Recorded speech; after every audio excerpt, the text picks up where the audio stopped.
Erick Thohir ingin pelabuhan Indonesia jadi super hub logistik di Asia Tenggara. Halo sobat, apa kabar? Semoga selalu bahagia ya dan tentunya sehat walafiat. Amin. Jakarta, Kompas.tv.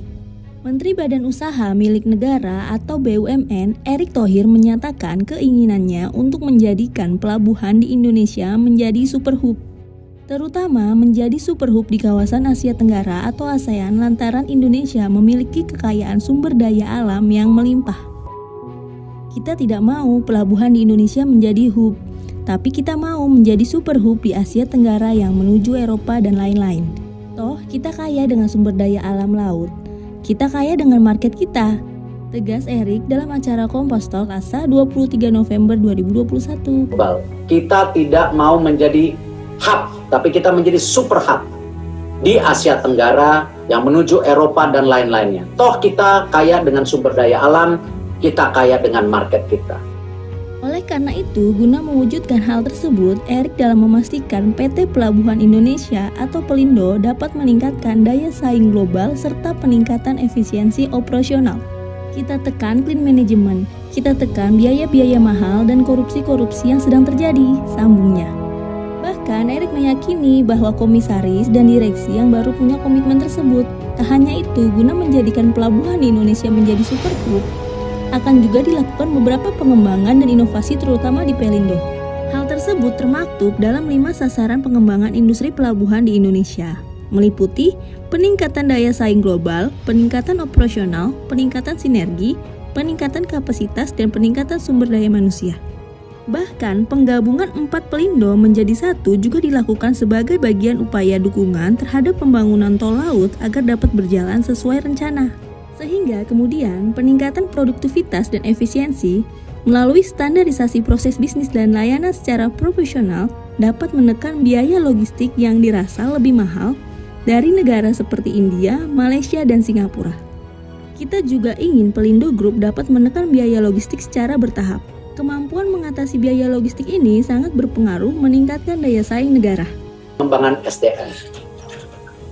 Penyatuan Pelindo dilakukan tentu ini agar efektivitas tol laut berjalan sesuai rencana, sekaligus mengatasi berbagai kendala terutama logistik dan biaya logistik yang tinggi. Seperti yang kita ketahui, kemampuan mengatasi biaya logistik sangat berpengaruh dan meningkatkan daya saing kita sebagai negara. Biaya logistik kita ini masih mahal, 23% dari GDP, masih tinggi tentu dibandingkan negara lain.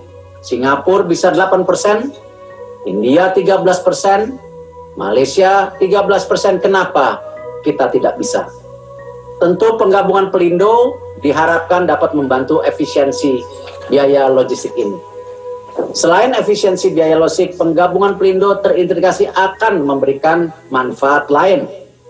Pengembangan jaringan pelayanan terintegrasi, peningkatan kapasitas pelabuhan dan percepatan standarisasi operasional, peningkatan akses dan kedalaman kolam pelabuhan.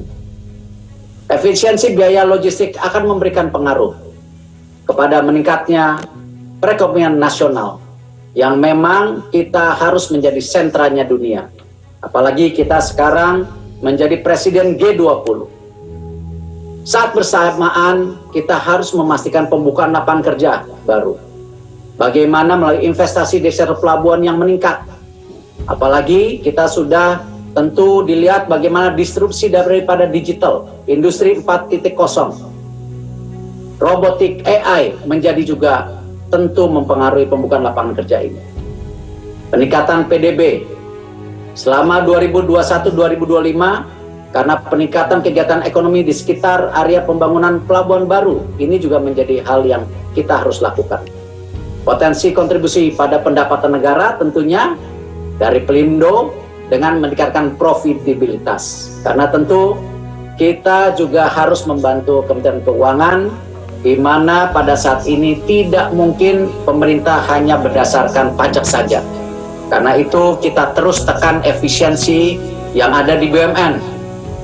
Di mana alhamdulillah kalau kita lihat buku kita tahun kemarin, selama 1 tahun itu 13 triliun untungnya. Tapi tahun ini dengan efisiensi, dengan juga perbaikan manajemen di sana sini, kita di semester pertama tahun ini sudah 26 triliun. Insya Allah tutup tahun bisa 40 triliun.